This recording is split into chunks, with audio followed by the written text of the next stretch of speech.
Bab 277-280. Gao Yunru juga sedikit senang, jadi dia menerimanya tanpa malu. Li Fugui tersenyum menyanjung, dan berkata, "Saudari Gao, masalah kedua sebenarnya mudah diselesaikan. Saya pikir kita juga harus membentuk departemen keamanan untuk perusahaan. Apa pendapat Anda tentang Li Rencai?" Gao Yunru segera memutar matanya, mendengus dingin, dan berkata, "Aku tiba-tiba berkata mengapa kamu begitu baik padaku. Ternyata kamu jatuh cinta pada Li Rencai." Li Fugui dengan cepat menjelaskan, "Saudari Gao, bukan karena ini aku memberimu emas kepala anjing ya. Jika kamu tidak setuju, lupakan saja, dan berpura-pura tidak mengatakannya." Gao Yunru tiba-tiba terkekeh dan berkata, "Fugui, kapan aku mengatakan aku tidak setuju?" Li Fugui berkeringat di dahinya, dan berkata, "Saudari Gao, karena kamu setuju, itu akan mudah. Setelah kamu kembali ke county, biarkan Li Rencai datang. Yang bertugas merekrut, saya tahu perusahaan keamanan, mari pinjam beberapa orang dari perusahaan keamanan untuk sementara." Gao Yunru mengangguk dan berkata, Li Fugui langsung merasa lega, karena Gao Yunru telah berbicara, maka Gao Yunru pasti akan mengatur semuanya untuk masalah ini. Tetapi ketika dia memikirkan Zheng Lizong dan orang-orang berperut buncit berseragam itu, Li Fugui merasa sedikit pusing lagi. Meskipun dia mengatakan bahwa Tuan Qian dan rekan seperjuangan lainnya mudah untuk dipinjam, tetapi dikatakan bahwa Raja Neraka adalah mudah dihadapi, dan hantu kecil itu sulit dihadapi. Li Fugui takut dengan tipu muslihat orang-orang itu. Setelah memikirkannya berulang kali, Li Fugui merasa bahwa dia tidak dapat memikirkan solusi yang baik, jadi dia memberitahu Gao Yunru tentang masalah tersebut dan meminta pendapat Gao Yunru.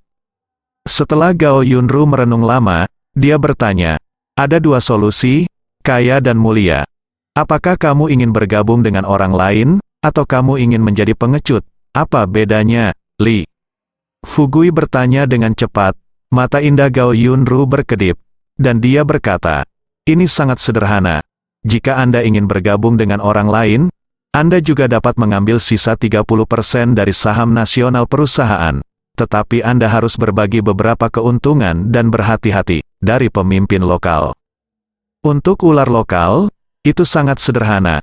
Kami hanya mengambil apa yang harus kami ambil, dan kami tidak peduli dengan yang lainnya. Tapi pasti akan ada orang yang akan mempersulit hidup kami. Pada saat ini waktu, Anda harus memanfaatkannya dan menculik semua orang. Orang-orang itu waspada terhadap tikus. Tetapi dengan cara ini, Anda akan menjadi ular lokal." Li Fugui tidak memikirkannya lama, dan berkata, "Biarkan aku bergabung dengan barisan. Saya tidak bisa melakukannya, saya hanya akan menjadi ular lokal." Gao Yunru tersenyum ringan, berkata, "Itu mudah ditangani.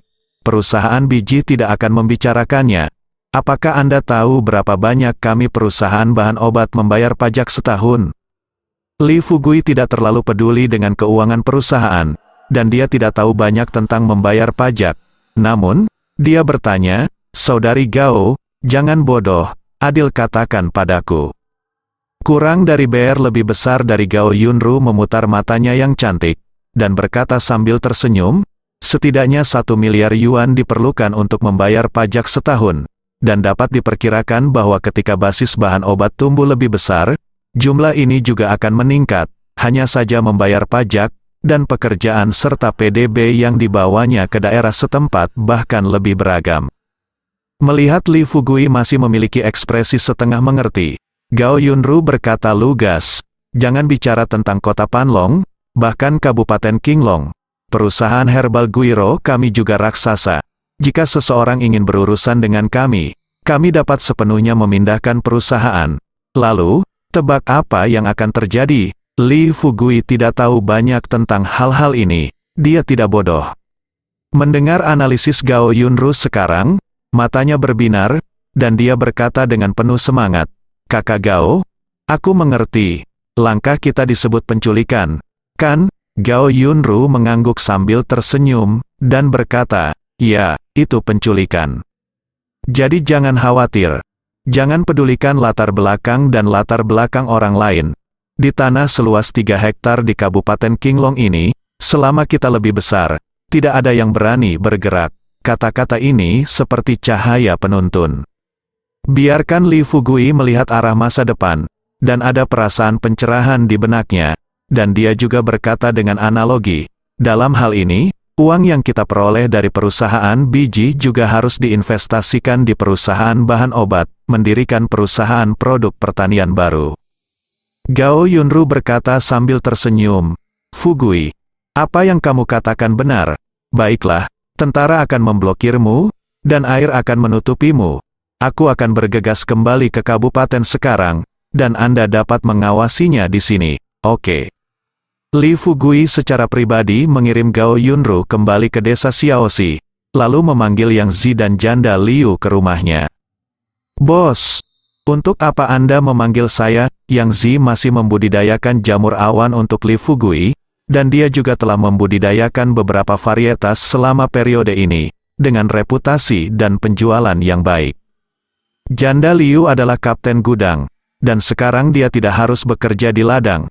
Tetapi janda Liu memiliki status berbeda di hati Li Fugui. Jadi Li Fugui tidak ingin janda Liu mengurus hal-hal kecil seperti itu, sepanjang waktu. Li Fugui tersenyum dan berkata, jangan tanya tentang itu. Ikuti saja saya, Yang Zi. Saya telah melihat pekerjaan Anda selama periode waktu ini, keringanan hutang Anda 100.000, dan saya akan memberi Anda promosi dan kenaikan gaji. Promosi dan kenaikan gaji, bos. Seharusnya Anda mengatakannya lebih awal. Yang Zi tiba-tiba menjadi bersemangat. Dia dulu dianggap orang kaya, tetapi sekarang gajinya digunakan untuk melunasi hutang, dan dia telah menjadi orang miskin, hantu. Berpikir bahwa kehidupan yang kaya akan segera kembali, tidak bisakah dia bersemangat? Janda Liu juga bingung dan bertanya, Fugui, apa yang harus saya lakukan?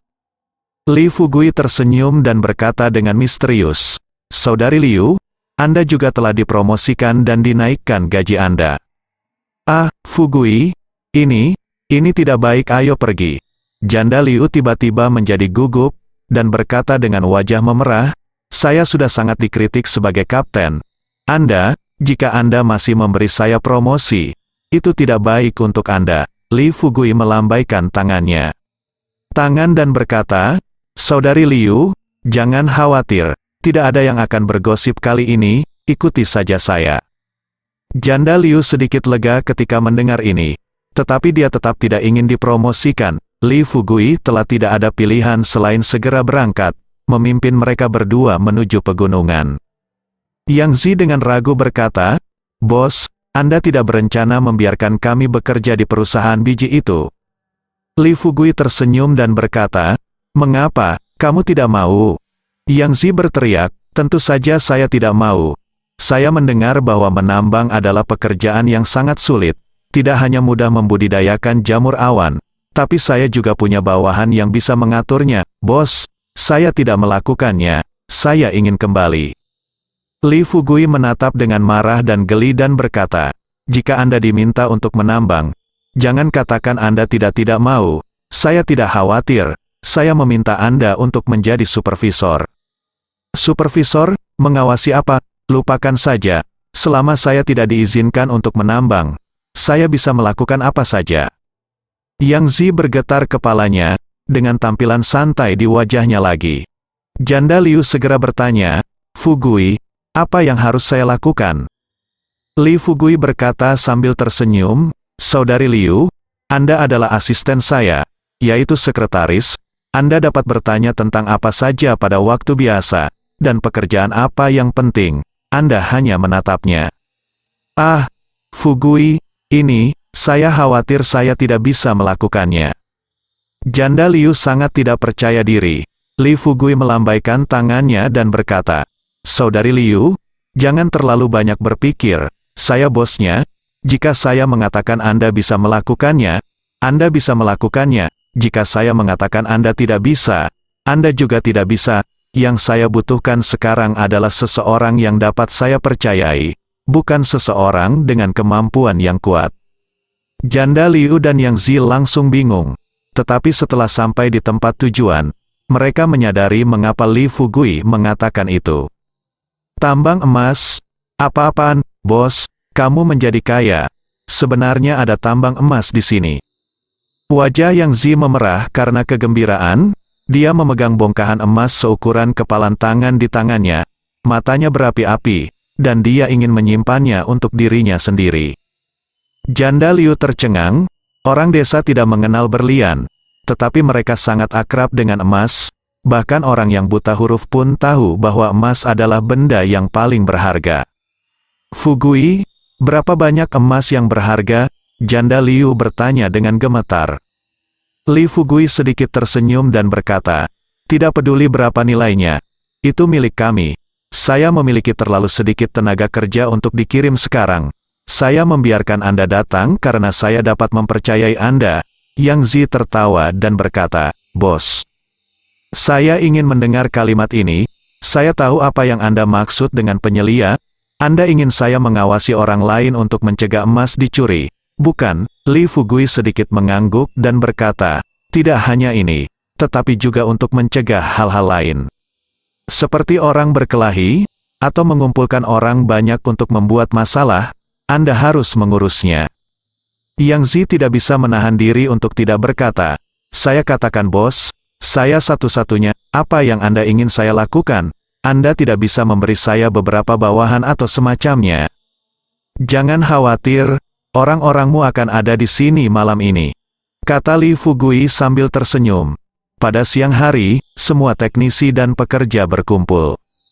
Tidak mudah memasak di pegunungan, jadi makanan disiapkan di kafetaria desa Xiaoxi, lalu dibawa masuk oleh orang-orang di pundak mereka. Setelah jalan diperbaiki, tidak akan ada masalah seperti itu. Saat ini, seluruh perusahaan konstruksi memiliki total lebih dari 100 orang. Kecuali selusin pekerja terampil, sisanya adalah pekerja tambang biasa. Orang-orang ini berkulit gelap dan kuat, memakai topi di bawah terik matahari, dan pakaian mereka sudah basah oleh keringat. Li Fugui memimpin Shao Gong, Yang Zi, dan Janda Liu untuk berdiri di depan. Janda Liu cantik dan cantik, dengan sosok yang luar biasa. Dia mengikuti Li Fugui. Penambang muda itu mengintip ke arahnya dengan tenang. Li Fugui memperkenalkan identitas Yang Zi, tetapi tidak memperkenalkan identitas Janda Liu. Setelah beberapa saat, Shao Gong berkata dengan sedikit malu, bos, 5 orang hilang. Li Fugui tersenyum dan berkata, hanya 5 orang yang hilang, saya pikir akan ada lebih banyak lagi. Para penambang tampak sedikit tidak wajar. Li Fugui berkata dengan ringan, begitu, tambang emas telah digali di sini, kalian semua memiliki pikiran mengambang, dan kalian pasti akan menjadi serakah. Tetapi pernahkah kalian berpikir bahwa mungkin bekerja keras adalah cara yang lebih baik daripada mencuri emas, cara yang baik untuk menjadi kaya? Kata-kata ini tidak menimbulkan banyak resonansi. Lagi pula, para penambang di bawah hanya mendapatkan upah untuk menghidupi keluarga mereka, dan menjadi kaya tidak ada hubungannya dengan mereka. Secara alami, Li Fugui tidak menyangka bisa membangkitkan emosi orang dengan kata-kata ini. Dia berkata sambil tersenyum, mari kita bicara tentang manfaat dulu. Apakah ini baik atau tidak? Anda akan merasakannya di masa depan, dan ada gaji. Semakin banyak tambang emas yang ditambang, semakin tinggi gaji dan tunjangan Anda. Saya ingin menghasilkan uang, tetapi saya tidak akan memperlakukan Anda dengan buruk. Terakhir, ada masalah mencuri emas. Saya berjanji masa lalu tidak akan disalahkan. Tetapi jika emas itu dicuri tetapi tidak diserahkan, dan jika ditemukan nanti, itu akan dibawa ke pengadilan dan tidak akan ditoleransi. Li Fugui berkata dengan keras, dengan ekspresi dingin di wajahnya. Para penambang yang berkumpul tiba-tiba menjadi gelisah, dan beberapa tampak bingung, melangkah maju dengan ragu, dan mulai menyerahkan emas. Lebih dari 100 orang, dan akhirnya 34 orang menyerahkan emas. Li Fugui tersenyum sedikit dan berkata, baiklah, sepertinya apa yang saya katakan masih berguna. Ada beberapa orang yang ingin mendapatkan uang yang harus mereka ambil dengan mantap. Sekarang saya bertanya terakhir kali, dan sisanya belum mengambilnya. Emas kan? Tidak ada yang berbicara, dan tidak ada yang bersuara. Senyum di wajah Li Fugui perlahan menghilang. Lalu dia bertepuk tangan tanpa ekspresi. Seekor anjing kuning besar yang sebesar orang dewasa berlari dengan gembira keluar dari tenda di tepi sungai. Pertama-tama mengusap paha Li Fugui dengan cara menjilat, lalu dengan cepat berlari ke bawah. Guk, anjing kuning besar itu berhenti di depan seorang pria parubaya dan menggonggong dengan liar. Pria parubaya itu panik dan melarikan diri.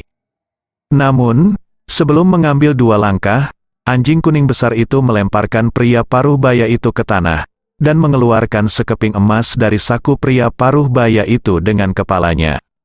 Yang Zi berjalan dengan wajah serius, dan memerintahkan, ikat orang ini untukku. Beberapa orang tidak tahan, tetapi beberapa orang melangkah maju dan mengikat penambang dengan tali. Banyak orang di kerumunan menjadi tidak wajar. Tepat ketika anjing kuning besar itu hendak melanjutkan penyelidikan, lebih dari selusin pekerja tiba-tiba bergegas ke segala arah. Anjing kuning besar itu bergegas maju seperti kilat dengan, wow, 1 gigitan pada satu waktu. Dan dalam 2 menit, selusin orang digigit ke tanah. Banyak penambang tersentak. Mereka mengira Li Fugui tidak memiliki pengawas dan penjaga keamanan, jadi aman untuk mencuri emas hari ini. Tetapi mereka tidak pernah membayangkan bahwa Li Fugui memiliki anjing kuning besar yang begitu kuat.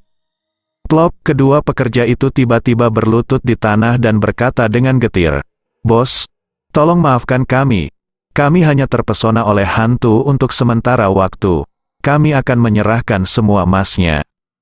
Pekerja lainnya juga benar-benar mengesampingkan pikiran mereka untuk melarikan diri, dan mereka semua berlutut di tanah memohon belas kasihan, dan melemparkan emas ke depan atas inisiatif mereka sendiri. Li Fugui berkata dengan sungguh-sungguh, "Saya baru saja memberi Anda kesempatan, tetapi Anda sendiri tidak menghargainya, jadi saya minta maaf, saya harus menyerahkan Anda kepada hukum. Jika saya tidak melakukan ini, bagaimana saya bisa layak untuk orang lain yang bekerja keras dan mengikuti aturan?" Yang Zi segera memerintahkan beberapa pekerja untuk mengikat pekerja yang mencuri emas. Li Fugui bertepuk tangan lagi. Beberapa pekerja terampil mengawal 5 pria yang sedih dan muncul. Ini Big Blacky dan yang lainnya, mereka benar-benar ditangkap. Untungnya, kami tidak melakukan itu. Ketika para pekerja di bawah melihat kelima orang ini, mereka kaget dan merasa beruntung. Kelima orang ini adalah 5 orang yang mencuri tambang emas dan langsung kabur. Meskipun Li Fugui tidak secara khusus mengawasi, dia sudah memerintahkan ular hitam besar itu untuk bersembunyi di kegelapan, dan jika ada yang kabur, dia akan langsung mencegat dan menggigit. Sao Gong di samping menatap Li Fugui dengan kagum. Dia yakin tidak ada yang berani mencuri emas setelah kejadian hari ini. Melihat efek jera yang diinginkannya telah tercapai sebesar 120%, Li Fugui kembali tersenyum dan berkata, "Saya menyatakan bahwa bonus untuk pekerja yang tidak mencuri tambang emas akan meningkat sebesar 3.000 yuan bulan ini. Baru saja pekerja yang menyerahkan emas akan dihargai 1.000 yuan. Janda Liu dengan cepat mengeluarkan buku catatan kecil dan menuliskan kata-kata Li Fugui, dan dia berencana untuk memberitahu Yu Qingqing ketika dia kembali. Perusahaan pertambangan Guiro saat ini tidak memiliki personel keuangan, dan Li Fugui tidak bermaksud menambah jumlah personel keuangan, tetapi tetap membiarkan Yu Qingqing secara bersamaan. Kata-kata Li Fugui segera membuat para pekerja yang jujur dan rajin itu terlihat bahagia, dan mereka semua merasa bahwa apa yang mereka lakukan itu benar, tetapi mereka yang mencuri bongkahan emas itu benar-benar bodoh. Saya tidak melihat bahwa mereka yang mencuri bongkahan emas semuanya ditangkap, bukan saja mereka tidak mendapatkan uang, tetapi mereka dikirim ke penjara, tetapi mereka masih bisa bekerja, apalagi, mereka juga mendapat banyak uang, bonus. Bonus 3.000 yuan cukup banyak bagi mereka, oke, pekerja lainnya bisa pergi, ayo makan. Li Fugui melambaikan tangannya lagi, para penambang sudah lapar. Mendengar ini, mereka segera berlari untuk makan.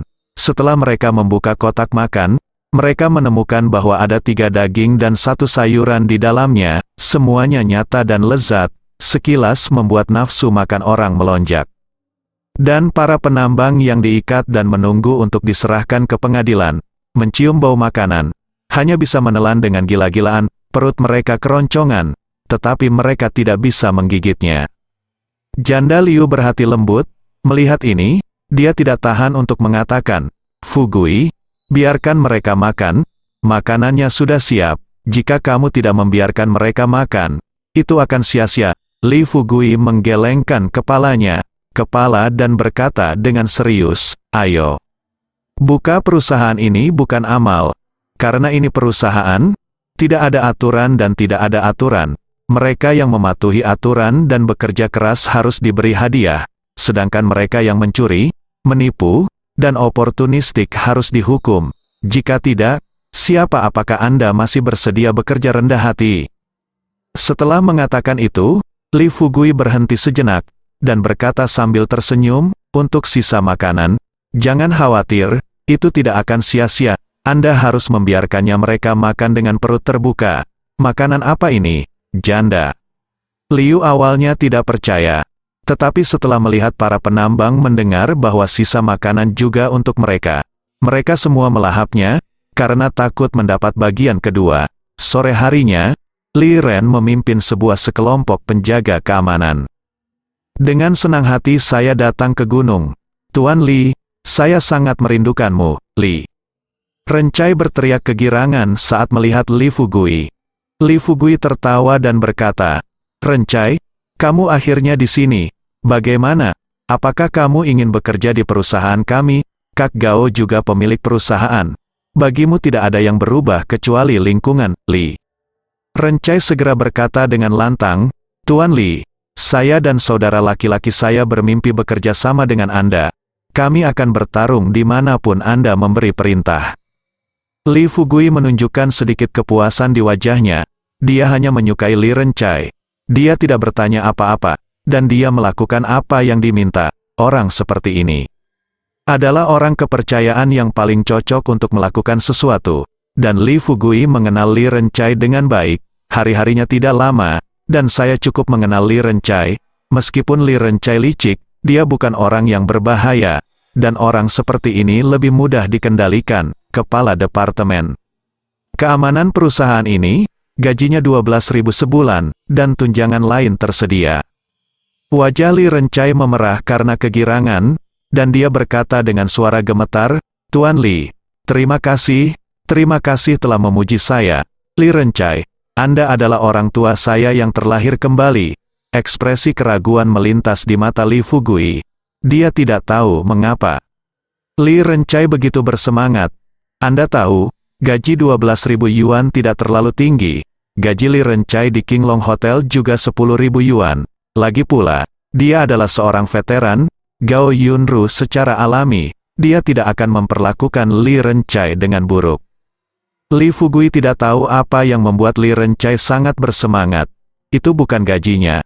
Dia tahu bahwa berapapun gajinya, itu akan terjadi, hanya tinggi atau tidak rendah yang benar-benar membuatnya peduli adalah satpam posisi menteri. Dia, Li Rencai, akhirnya menjadi kepala Departemen Keamanan. Dia benar-benar seorang eksekutif. Ketika saya berada di Qinglong Hotel di masa lalu, meskipun Gao Yunru dianggap sopan, siapa yang tidak akan memarahinya sebagai pengawas secara diam-diam? Sekarang di perusahaan, itu adalah manajemen senior yang serius. Siapa yang akan menghormati saat melihatnya? Yang benar-benar dipedulikan Li Rencai adalah perubahan identitas ini. Li Fugui memandang selusin atau lebih penjaga keamanan yang memandangnya dengan menjilat, dan berkata sambil tersenyum, "Kalian semua kenal saya. Gaji bulanan Anda 8.000, termasuk tunjangan lainnya, tidak akan kurang dalam 1 tahun. Nah selesai, kamu akan dipromosikan dan dinaikkan gajimu di masa depan, dan kamu akan mengetahuinya nanti." Gaji asli satpam ini hanya sekitar 6.000, tapi sekarang ada tambahan 2.000, dan masih ada tunjangan lainnya. Sangat gembira. Li Fugui memperkenalkan Yang Zi kepada Li Rencai. Menurut ide Li Fugui, Yang Zi adalah supervisor independen yang dapat melapor langsung kepadanya, dan pekerjaan Li Rencai biasanya dilakukan dengan Yang Zi. Tidak ada hubungan bawahan-bawahan. Dengan cara ini, Yang Zi dan Li Rencai merasa nyaman, dan semua orang terlihat bahagia, yang membuat Li Fugui sangat bahagia. Karena itu juga membuktikan bahwa pendekatannya sangat berguna. Bersambung.